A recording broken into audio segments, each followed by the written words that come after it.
Et bien salut tout le monde et bienvenue pour une nouvelle vidéo sur la chaîne Malarus. Alors aujourd'hui on va aller à l'atelier, on va bricoler un petit peu. Je vous ai dit il y a 2-3 vidéos que je voulais cacher un petit peu le tuyau, donc j'ai trouvé une planche qu'on va poser dessus. Faudra que j'aie encore une autre planche pour faire le cache misère, on va dire. Mais il y a une chose que je dois reprendre l'habitude en 2025, un truc dont j'ai perdu l'habitude, on va dire, dernièrement, à cause du taf, c'est toujours d'avoir la Sony XR100 dans la poche. Alors pourquoi je parle de la Sony? C'est tout simplement parce que vu qu'on fait des vlogs, vu que l'objectif c'est vous montrer un petit peu Champigny, vous montrer un petit peu les trucs, etc. J'avais perdu à un moment donné l'habitude de garder la Sony dans la poche. Pourquoi je parle surtout de la Sony et pas de la Canon? C'est que la Canon, elle est immense. Donc, du coup, on va dire, c'est compliqué d'avoir la Canon ou d'avoir la Sony DHX300 qui est là-haut. On va dire, à portée de main. Sachant que moi, le matin, je bosse. Je rentre l'après-midi vers 13h à peu près. Donc, ce qui fait, du coup, que j'ai pas trop l'occasion d'avoir une caméra avec moi, encore moins un gros objectif, un gros appareil. Donc il faut que je reprenne l'habitude d'avoir cette caméra dans la poche pour pouvoir vous vloguer un petit peu comme on faisait à un moment donné, c'est-à-dire quand je sortais, etc. Même si c'est vrai, je vais reprendre l'habitude aussi de me forcer à sortir dans Champigny, faire des petites vidéos, etc. Et on va se refaire des vlogs corrects et tout. Alors, vous pouvez voir aussi, derrière moi, tac, juste là, j'ai mis le tableau de la dernière fois dont je vous avais parlé lors du setup rénovation. Je l'ai mis là parce que au final c'était ce qui se rapprochait le plus en étant correct. Et du coup le poster Boba Fett, je l'ai mis un petit peu sur la gauche, en dessous de The Clone Wars. D'ailleurs vous pouvez le voir, il est juste là. Voilà. Et donc du coup bah voilà. Alors on va aller à l'atelier pour déjà faire un peu de bricolage, voir le vélo également, parce que j'aimerais bien aller au taf en vélo demain. Comme ça, en même temps, je pourrais peut-être vous faire quelques recs également avec la GoPro, etc. Je sais pas encore à ce niveau-là. Faut que je reprenne aussi cette habitude également d'avoir la GoPro sur le vélo pour pouvoir vous filmer un petit peu des randos et compagnie. Mais du coup, on va aller à l'atelier et on va aller bricoler un petit peu. Donc je vous dis à tout de suite. Bien re tout le monde, donc on est dans la cave au niveau de l'atelier. J'ai commencé à dégager un peu tout, je vais pas tout dégager parce qu'il reste le fond. Donc la partie, donc l'étagère qu'on va mettre, ça va être ça. Ça va être cette étagère là qui est assez grande. Mais je me dis, elle va peut-être pas être assez grande pour cacher tout l'ensemble. Donc ça c'est le premier point. Deuxième point, du coup c'est que je vais vérifier l'état du vélo. Donc j'ai un peu bricolé, etc. Donc la partie du tuyau dont je vous parlais, tac, que je vous mette correctement, ça va être cette partie là. Tac, on a le tuyau, il fait tac, il revient comme ça, il revient comme ça, comme ça, comme ça, comme ça, et il repart là-haut. Nous, ça, cette partie-là, toute cette partie-là, je peux pas la cacher, mais je peux au moins cacher cette partie-là, et puis je me dis, ça fera au moins office, si je veux placer des trucs. Bon, il y a le carton de la télé de mes parents qui est là-dessus, mais néanmoins, je pense que vu la taille de l'étagère, je pourrais placer d'autres choses aussi par-dessus. Peut-être qu'il va falloir que je vire les fauteuils, je sais pas encore. Moi, ce que j'aime bien faire dans l'atelier, quand j'y suis, c'est me mettre un peu de musique quand je bricole, comme ça je suis pas dérangé, je suis tranquille dans mon coin. Je bricole un peu. Hop, je me mets un peu de musique. Bon, l'idéal c'est que quand je fais ça, je mets soit la musique depuis mon téléphone, soit depuis l'enceinte. Mais vu qu'il y a YouTube, je vais mettre depuis mes écouteurs, comme ça je suis tranquille. D'ailleurs, petite parenthèse, c'est mes nouveaux écouteurs que j'ai depuis un moment. Depuis que c'était pas le Sony. Je sais plus si c'était Sony ou Monster qui avait lâché. Donc du coup c'est des Keops que j'ai, c'est des écouteurs sans fil. Ça tient bien la route tout de même, ça va faire un peu moins d'un an que je les ai. Et franchement je suis assez surpris, je les avais achetés chez Intermarché. Je les avais payés peut-être 24 €, même pas. Un truc dans ce genre là. Et franchement, ils sont propres. Ils disent 3 heures ou 5 heures minimum d'autonomie. Mais en général, moi, ça me fait la semaine en termes d'autonomie. Je les recharge le soir, puis voilà. Bon, après, tout dépend de l'utilisation dont on a besoin. Mais moi, vu que c'est le trajet maison-boulot, donc du coup, moi, ça me tient la journée à ce niveau-là. Et en général, ça me tient la semaine, j'ai envie de vous dire. Donc, moi, je vais dégager un petit peu tout ça, mettre l'étagère, et on se retrouve tout à l'heure. Je suis juste allé rallumer là-bas, et on se dit à tout à l'heure. Bon, tout le monde, donc, j'ai réussi à placer l'étagère, même si c'est un peu, on va dire, bancal. Bon, on va essayer d'améliorer par la suite le système, et surtout trouver une autre étagère qui va pouvoir venir cacher le tuyau. Je vais vous montrer ce que c'est en face caméra comme ceci. Tac.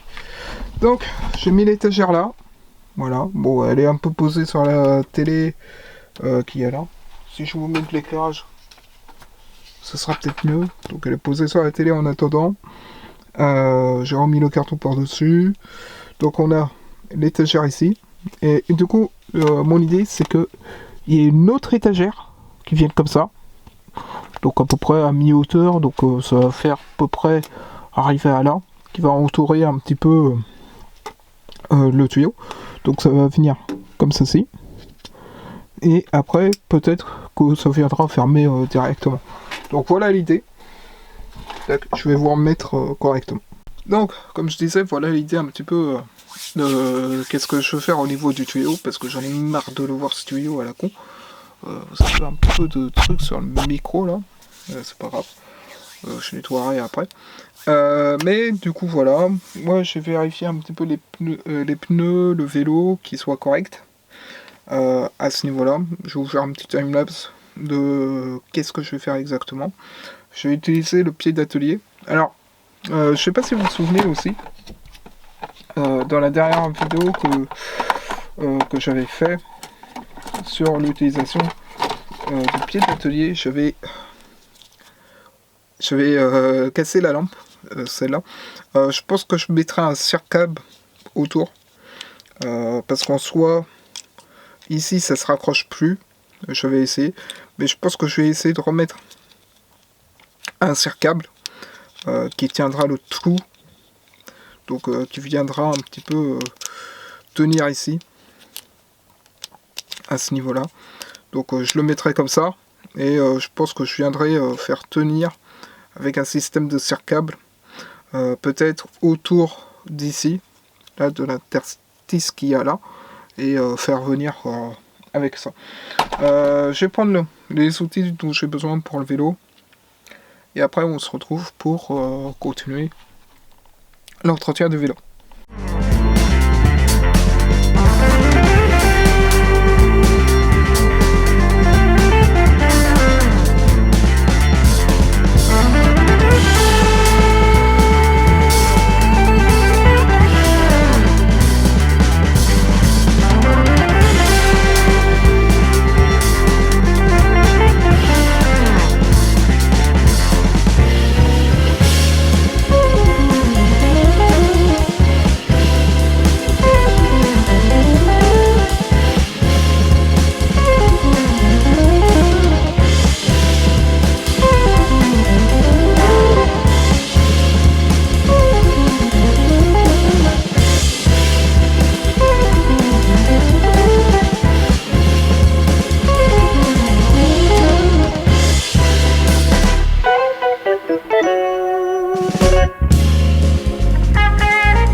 Bon, comme on se retrouve, vous avez vu mon petit thème là parce que j'ai bricolé un peu.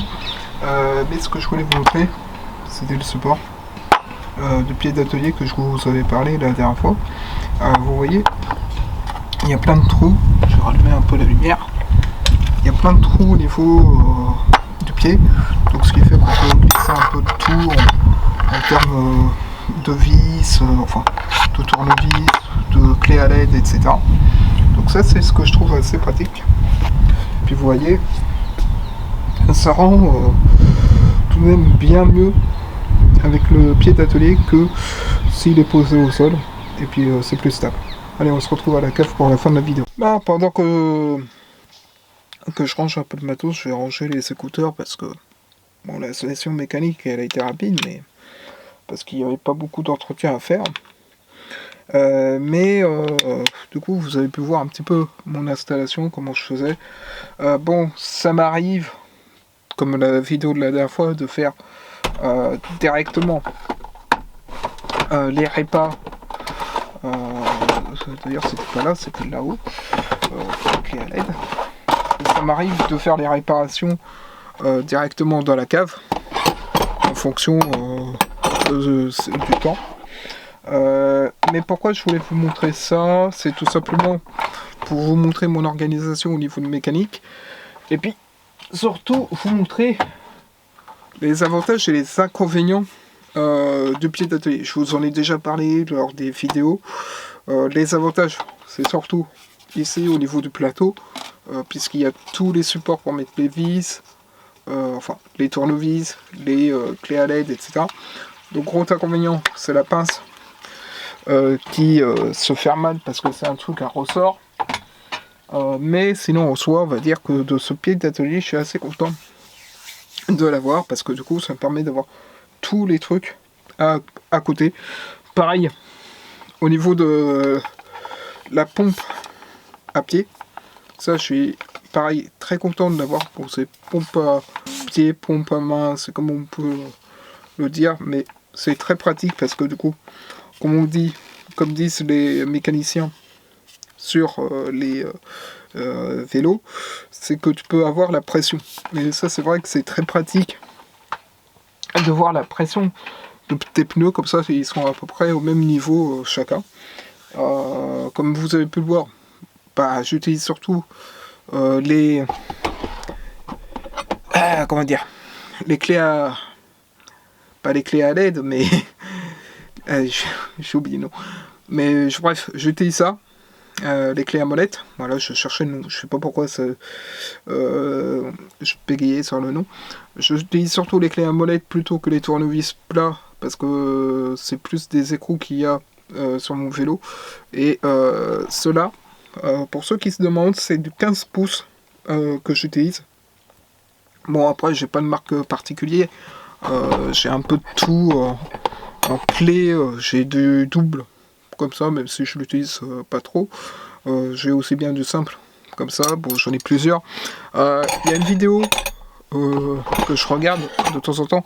C'est d'un vidéaste. Je vous en avais déjà parlé lors d'un article du Monde Malheureuse. C'est Blue Up qui fait des vidéos mécaniques sur son vélo et même sur les vidéos des clients qu'il a, parce que lui il est mécanicien de base, et il expliquait un petit peu tous les outils que l'on devait avoir. Et donc moi j'ai essayé de reprendre un petit peu ce qu'il disait dans la liste des outils qu'il y avait. Donc c'est pour ça que je me suis fait deux petits tiroirs que je vous avais montrés durant le studio tour. Donc ça c'est une chose. Peut-être que par la suite, comme je vous l'avais dit, j'aimerais me racheter un vélo, mais bon, d'abord le PC, parce que sans PC on peut pas stream, on peut pas faire du montage, etc. Donc d'abord la priorité, le PC, et après on verra plus tard pour le vélo. Si je m'en reprends un, ce sera pas un VTT comme celui que j'ai, parce que celui-là c'est un VTT des années 2000. Alors je sais plus de quelle année, je sais que c'était à Decathlon, à Ormesson qu'on l'avait acheté, celui-là. Mais après, à chaque fois, ça me fait flipper quand j'entends les bruits des tuyaux d'évacuation. C'était à Ormesson que je l'avais acheté, celui-là. Mais si je m'en reprends, alors ce sera pas électrique, ça c'est sûr et certain, parce que l'électrique, j'aime pas. Mais peut-être un vélo de route ou vélo de ville. Pourquoi je vais prendre ça plutôt qu'un VTT pour une raison bien simple. C'est que sur celui-là, vu que c'est un VTT, il n'y a pas de sacoche pour mettre, on va dire, au niveau des roues. Parce que vous savez, pour les vélos de route, on a justement les sacoches qui peuvent se mettre soit devant le vélo, au niveau du pneu avant, soit au niveau du pneu arrière. On peut en mettre au niveau du guidon, au niveau de la selle, etc. Et vu que moi j'aimerais bien me faire un petit vrai rando vélo, pas juste avec le sac à dos, hein, mais une vraie rando vélo, je me dis peut-être me prendre un vélo de route ou vélo de ville, mais plus vélo de route pour qu'il soit bien au niveau de la route, des petits chemins, etc. Donc je pense que c'est ça que je me prendrai. Et deuxième point négatif à ce vélo, c'est qu'il n'y a pas de béquille, il n'y a pas d'accroche aussi. Troisième point négatif sur ce vélo, c'est qu'il n'a pas de gourde, enfin d'accroche bidon, on va dire. Là, je vous avais vu, j'en ai mis un, mais avec des circables que j'ai accrochés. Donc j'ai un peu bricolé comme ça, à l'arrache. Mais sinon, on va dire que c'est pas... Voilà, ce qui me rend le plus foufou de sortir à vélo, on va dire tous les jours. C'est pas le vélo qui me donne envie de sortir. C'est ça que je veux dire. Bon, même si je sors avec, hein, de temps en temps, pour aller au taf, pour aller, je sais pas, au parti avec lequel, le parti politique avec lequel je bosse. D'ailleurs, je vous en parlerai dans un prochain vlog. Des avantages et des inconvénients aussi de travailler avec un parti politique, je vous en parlerai. Mais ce que je veux dire, c'est que ce vélo, c'est pas le vélo de mes rêves. C'est certes le vélo de mon enfance, il tient la route parce que même si je m'en sers, j'en prends soin. Et du coup, après, je l'utilise pas tout le temps non plus. Donc c'est pour ça aussi qu'il tient tout de même la route. C'est parce que pendant une période, je ne me suis pas servi. Et là, maintenant que je vais au boulot à côté, même quand j'allais au centre des Bords-de-Marne, je m'en servais. Même quand j'allais à la mission locale, je m'en servais. Mais avec les côtes qu'on a à Champigny, c'est pas le vélo qui va me faciliter la vie. Voilà. Donc c'est pour ça que je me dis que, vu ce qu'on a à Champigny en termes de côtes, je pense à la nationale, je pense à la rue du Monument, je pense à des routes comme ça, qui grimpent sévère. Quand je vous dis sévère, c'est pas juste ça grimpe comme ça grimpe comme ça, quoi. Donc je peux vous dire que même les autres, quand je les vois pédaler, ils galèrent. Alors avec le mien, j'ose même pas essayer. À chaque fois, c'est je descends du vélo et je monte à pied la côte tellement qu'elle est raide, quoi. Donc prochain objectif, après le PC, racheter un vélo pour justement me faciliter la vie au niveau des dos. En tout cas, j'espère que la vidéo vous aura plu. Si c'est le cas, n'hésitez pas à mettre un petit pouce bleu et à vous abonner et à laisser un commentaire si ça vous a plu. Je ferai un peu plus des vidéos bricolage aussi dans l'atelier, en dehors du fait que je veux cacher au niveau du tuyau. Mais je me dis que je vais en faire un peu plus autre que vélo, dans le sens où j'aimerais bien me bricoler un petit peu de matos pour la vidéo, notamment cette fois. Et j'aimerais bien me faire un petit slider, enfin, pas un petit slider, pas comme celui que je vous avais montré, que j'avais récupéré lors du déménagement qui s'accroche au plafond, mais un petit truc comme Casey Neistat qu'il avait dans son studio, où il avait justement un truc sur son bureau qui lui permettait d'avoir une vue plongeante sur le bureau. Donc moi je me dis, je vais essayer de faire un petit peu la même chose, mais pas en mode statique. En mode statique, c'est-à-dire qu'il soit fixé à un truc. C'est-à-dire que par exemple, qu'il soit fixé à l'établi de l'atelier, par exemple. Que ce serait un truc qui me permettrait de, à la fois que la caméra soit stable, donc c'est-à-dire qu'elle tombe pas, mais aussi que je peux le déplacer, donc le remonter au studio ou ce genre de choses. Bref, en tout cas, moi je vous dis à la semaine prochaine. Et puis n'hésitez pas à mettre un pouce bleu et à vous abonner si c'est pas déjà fait. Bye tout le monde!